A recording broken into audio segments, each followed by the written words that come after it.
Olá galera, bem-vindos a mais um vídeo aqui do meu canal. Sou o professor Alan, estarei apresentando para vocês mais um vídeo referente ao curso Python com Jupyter Notebook. Nesse vídeo aqui, gente, eu estarei falando sobre gráficos interativos de superfícies em coordenadas esféricas. No vídeo passado nós vimos que é possível a gente construir gráficos de superfícies em coordenadas cartesianas, gráficos que são interativos, quer dizer, você pode interagir com eles, dando zoom, aumentando, diminuindo, girando eles, e o mesmo a gente vai poder fazer em coordenadas esféricas. A ideia que eu vou estar utilizando aqui basicamente é a mesma. Eu tenho uma codificação principal que vai gerar a minha função, que vai fazer essa plotagem, certo? Que é essa aqui, beleza? Então eu vou executar essa célula. Se você não viu o vídeo passado, veja lá, tá certo? Eu li essa parte inicial aqui, é basicamente o que eu fiz no vídeo passado, onde eu estava falando sobre coordenadas cartesianas, certo? Então executar a função que faz a plotagem. Ó, plot 3D surface SPHR, que é sphere, coordenadas esféricas no caso, certo? Aí aqui eu tenho o seguinte, meu programa aqui agora, ao invés do programa passado que tinha duas partes, esse aqui tem três. Eu dividi em três, gente, por quê?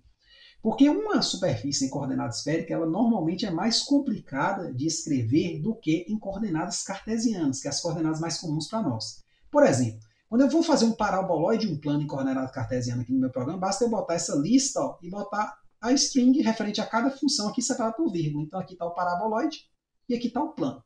No caso das coordenadas esféricas é um pouco mais complicado, porque coordenada esférica tem a ver com ângulo, então tem outros parâmetros, Então no caso aqui eu tenho um exemplo aqui onde eu tenho dois toros. O que são toros? São câmeras, tipo câmera de ar de bicicleta. Vamos pensar assim, certo? É tipo uma rosquinha. Então eu tenho dois aqui. Pensando que a superfície do toro ela já é mais complicada um pouco. Então eu tenho que definir ela como uma função. Ela vai depender de dois ângulos, θ e π. E aqui está a função que gera ela. Se você nunca viu um toro, pode pular isso aqui. Ou só executa e vê a funcionalidade, tá certo? Se você já viu, você sabe do que se trata, certo? Esses parâmetros aqui. Então aqui eu defino o eixo x, defino o eixo y, ambos x e y dependendo dos ângulos. Então está definido o primeiro toro, está definido o segundo. Percebe que o primeiro ele tem um raio 10 e um raio 4. Então esse raio 10 é o exterior dele. E o raio 4 é a abertura interna, que é tipo uma rosquinha. Então quanto maior essa diferença aqui, mais gorda essa rosquinha, digamos. Ou seja, de 4 para 10 vai ser uma certa coisa. Se eu botasse aqui de 8 para 10, ele seria mais fininho. Tá certo? Aqui eu tenho outro toro também. Você vai ver que vai ficar um toro dentro do outro, ambos estão centralizados na origem, tem como você fazer essa centralização em outro lugar, mas eu não vou entrar em detalhes aqui não. Aí aqui eu vou gerar os ranges, que são as variações. Observe que x e y eles variam conforme o ângulo varia, então eu vou ter um range para o primeiro ângulo, que vai ser o θ, 0 a 2π, com 100 pontos, e vou ter um range para o segundo, que vai ser gerado pela line space, 0 até 2π, com 100 pontos também. Aí eu vou ter minha lista de funções, eu chamei de torus surface 1, que é essa aqui, e torus surface 2. E aqui é o título que vai aparecer lá no meu gráfico. Meu gráfico ele tem as seguintes entradas, plot 3D surface sphere, tá aqui, ó.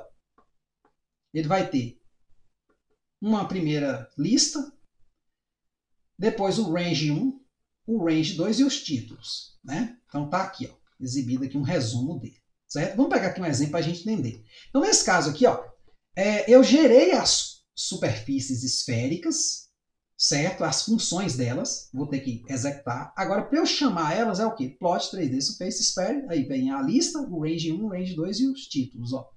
Então, o range 1 ele vai ser uma lista também, o range 2 vai ser outra lista, tá certo? E os títulos é outra lista. Então, olha que gráfico interessante, velho. Tipo uma roda de skate.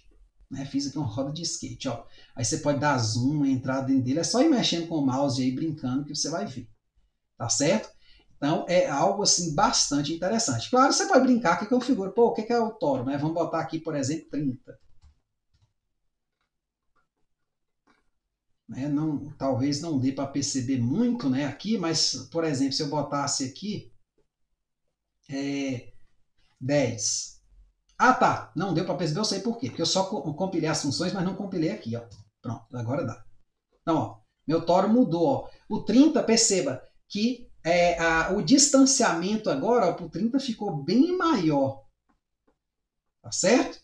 E aí o 4 é o quê? Essa distânciazinha aqui, ó. É fininho aqui. Eu posso aumentar aqui o 4, ó. Botar, por exemplo, 20, ó. Ele vai ficar um tório mais gordinho, esse de fora. O de dentro ele continuou o mesmo, né? 5,1. O de fora que aumentou e deu a impressão que o de dentro diminuiu, mas o de dentro não aconteceu nada. Então eu posso executar aqui, ó, e brincando, entendendo o comportamento, ó. Então vamos executar aqui a célula, ó, que chama. Então, ó, ele ficou mais gordinho, tá vendo? E aí dentro tá o tóriozinho de dentro. Claro, posso voltar ao normal, né? O que estava no início. Opa. Executo de novo a função. Eu posso até juntar esse código aqui com esse, viu, gente? Mas eu decidi dividir e vai lendo direitinho, pronto. Já era o normal. Aqui eu botei outros exemplos, né? Porque até era curiosidade minha. Eu não mexo muito com coordenadas esféricas, mas eu falei, pô, como é que eu faço, por exemplo, uma esfera em coordenadas esféricas? Né? Tá aqui. Então, se eu copiar esse código aqui, lá em cima, ó, né, com a função def do mesmo jeito, ó, eu poderia colocar aqui uma esfera. Ó. Então, por exemplo, eu vou botar aqui o def, ó, def, esfera. Aí, no caso da esfera, se eu não me engano, ela também recebe θ e π. 2 pontos. Aí aqui tem o R2, o X, o Y, ó, do mesmo jeito, o Z. Só que aqui eu vou ter que ter o quê? Botar o nome dela, ó. Esfera. Aí você vai brincando. Não, a princípio pode parecer um pouco difícil. Esfera. Pode até dar algum errinho aqui. Peraí, return XYZ. Ah, tá. O return tem que estar dentro, né, do def, né? Pronto. Gerei minhas figuras, não deu erro, né? Princípio. Aí aqui eu tenho lista de figuras, então ele vai chamar essa lista aqui, ó, toro 1, toro 2 e esfera. Pensa que aparece, né? Você fala, onde é que está a esfera? Aqui, apareceu aqui, ó. Ela ficou um pouquinho assim, parecendo meio oval. Vamos ver se é uma esfera mesmo, né?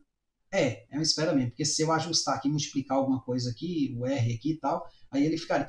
Ela ficou meio assim porque a nossa escala aqui talvez não esteja ajudando, mas é uma bolinha, certo? Talvez um dos tórios esticou muito e aí a visualização dele acabou esticando essa esfera também, certo? Então, aqui eu coloquei esses exemplos, né, dessas curvas, né? Tem um plano também, você pode colocar e você vai ver, vai cortando ele. Você pode dar zoom, ó, para você entender direitinho, ó. Tá certo? Ver a figura, ó. Ficou um pouco aqui achatada por causa disso, né? Mas se você mudar os toros, né, a visualização do toro, você pode ver que vai ficar esférico, viu? Que deu uma dilatada. Beleza? Então tem essa possibilidade. Próximo vídeo a gente vai falar nessa mesma linha aqui de gráficos de curvas 3D no espaço, usando essa ideia de interatividade também. Mas a ideia é a mesma, você pode até nem precisar assistir o vídeo, já vai compilando e vai vendo como é que funciona. Beleza? Então é isso aí, espero ter entendido, espero ter gostado. Muito obrigado, gente. Até a próxima.